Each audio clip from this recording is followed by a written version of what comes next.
शिवाय नमस्तुभ्यं तुम बोलते चलो। शिवाय नमस्तुभ्यं। से अपने मन की बात बड़े भाव के साथ दिल से हृदय से शंकर जी से प्रार्थना करते हुए बाबा से विनय करिए। बाबा से निवेदन करें, बड़े भाव से बाबा से कहिए अपने मन की बात। विदल उत्पल दोनों पार्वती जी को देखकर मोहित होते हैं। पार्वती जी कुंदुक का प्रहार कर कर विदल उत्पल को मार देती हैं। शिव जी का नाम कुंदकेश्वर महादेव पड़ जाता है। कुंदकेश्वर महादेव, जब शरीर को कोई दवाई ना लगे, औषधि ना लगे, तो उसी दवाई को कुंदकेश्वर महादेव के नाम से खाइए। डॉक्टर की दवा को भी कुंदकेश्वर महादेव का नाम लेकर खाओ, शरीर में दवाई लगती है। शुगर लेवल ऊपर हो गया, शुगर बहुत ऊंचाई पर पहुंच गई, शुगर ज्यादा ही हो गई, तो एक बेलपत्र कुंदकेश्वर महादेव का नाम लेकर शंकर जी पे चढ़ी हुई, अशोक सुंदरी के वहां स्पर्श करी हुई। रोज प्रतिदिन कम से कम 2 बेलपत्र गला पकड़ रहा है, 2 बेलपत्र प्रतिदिन अवश्य। ज्यादा ही शुगर ऊंची जा रही है तो 3 बेलपत्र सुबह दोपहर शाम का। शिव जी को जल चढ़ाएं, उसका आचमन करें। दिन भर में बेलपत्र खाने के बाद शाम को ब्लड की जांच जरूर कराएं, शुगर का लेवल अपने आप डाउन होगा। शिव पर भरोसा कर कर कुंदकेश्वर महादेव का नाम लेकर अगर खाएंगे फल मिलेगा। प्रदोष के समय पर उससे पहले लक्ष्मी और दरिद्रता फिर भ्रमण पर निकलती है।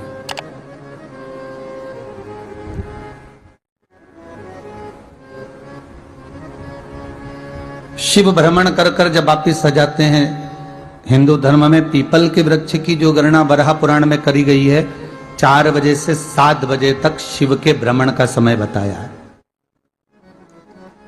शाम को। तो 7 बजे से लेकर फिर रात्रि 9 बजे तक लक्ष्मी और दरिद्रता फिर भ्रमण पर जाती है। इनका एक समय निश्चित है महाराज। भ्रमण कर कर आ जाना। अब इस बीच में जब लक्ष्मी और दरिद्रता दोनों निकल कर जा रही हैं, तो दोनों एक भाव रख कर जाती हैं कि आज हमको कहां प्रवेश करना,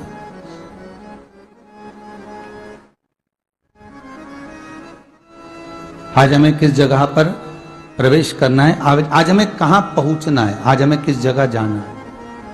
और जिस नगर में जिस मार्ग से लक्ष्मी और दरिद्रता निकल कर जाती हैं, ये दोनों का जब निकलना होता है, इनको स्थान दिया गया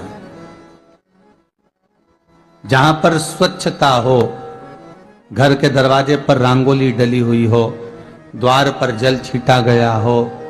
महाराज, उस द्वार पर लक्ष्मी प्रवेश करती है तो दरिद्रता भी जाने लगती है अंदर। जब दरिद्रता अंदर जाने लगती है तो लक्ष्मी उसको रोक देती है। पहले मैं देखकर आती हूं कि तेरे लिए स्थान है कि नहीं है, तू यहां रुक।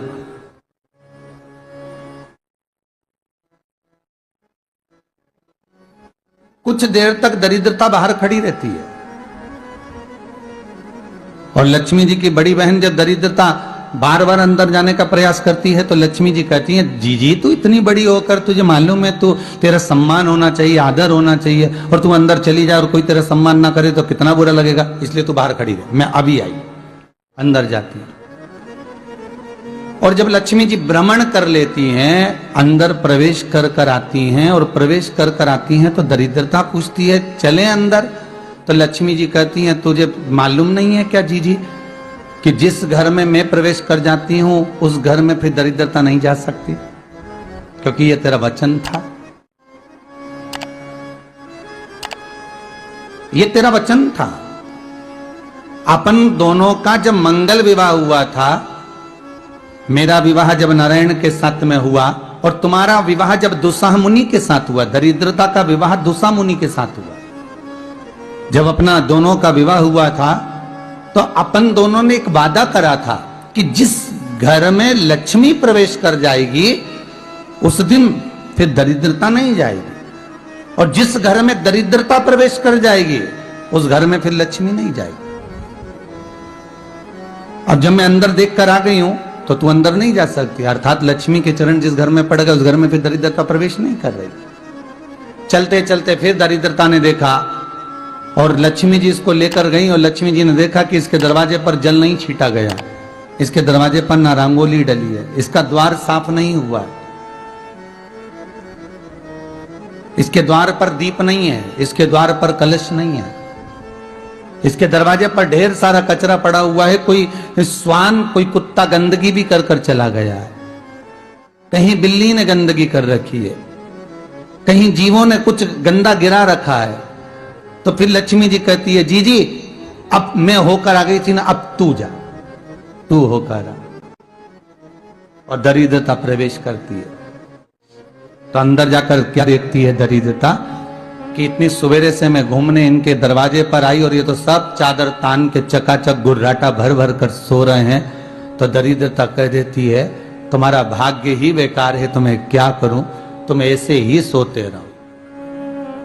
और दरिद्रता गुस्से में बाहर निकल कर आती है, लक्ष्मी से कहती है, लक्ष्मी तू इसके घर में जाना ही मत ही। तो दरिद्रता को कहती है, जी जी तेरी बात नहीं मानूंगी क्या मैं? लक्ष्मी जी बोली, मैं तेरी बात नहीं मानूंगी, बिल्कुल नहीं जाऊंगी इसके घर में, तू चिंता मत कर,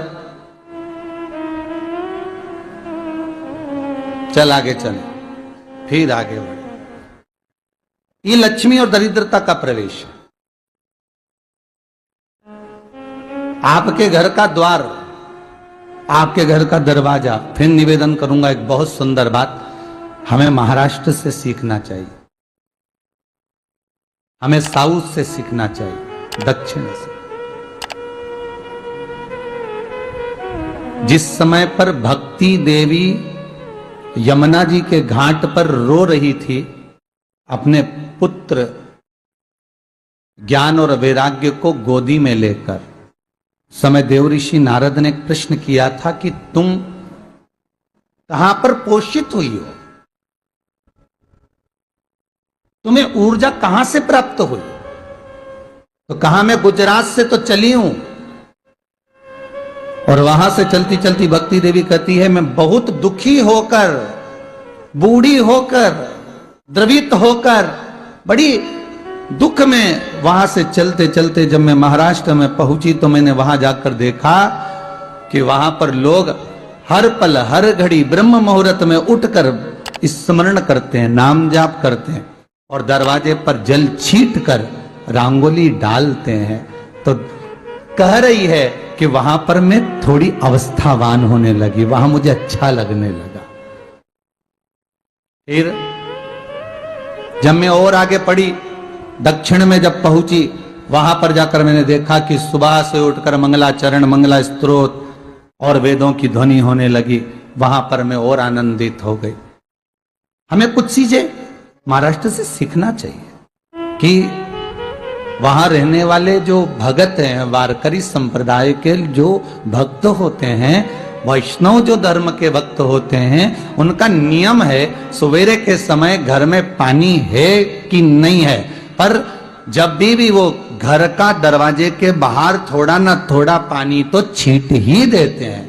और छींटने के बाद फिर वहां पर अपने यहाँ तो दिवाली पे रंगोली बनती है जी, और वहां पर रोज की रंगोली बन जाती है कि कभी हो सकता है परमात्मा राह भूल कर हमारे घर में प्रवेश कर जाए, इसलिए वहां प्रतिदिन की रंगोली। हमें सीखना चाहिए थोड़ा सा। आज के जमाने में तो बहू अपने कमरे की झाड़ू लगा ले, वो भी बहुत बड़ी बात है। हो सासी से कह दे कि तू मम्मी पापा के कमरे की लगा ले, मैं मेरे कमरे की लगा लूंगी, तू जा उधर। थोड़ा दया का भाव अगर होता तो उसके मन में भी आता कि मेरी बड़ी सेठानी तो अपनी जगह पर है, पर छोटी तो सेठानी की भी बड़ी सेठानी है जो मुझ पर करुणा करती रहती है। पर बड़ी तो कहे कि बेटा रहने दे, तू उधर ले जा, भाभी के कमरे में देख ले जा, उसके बच्चों का बड़ा फैलारा रहता ना, तो उधर देख ले जा, तो जरा उधर। मां उधर भेज रही है।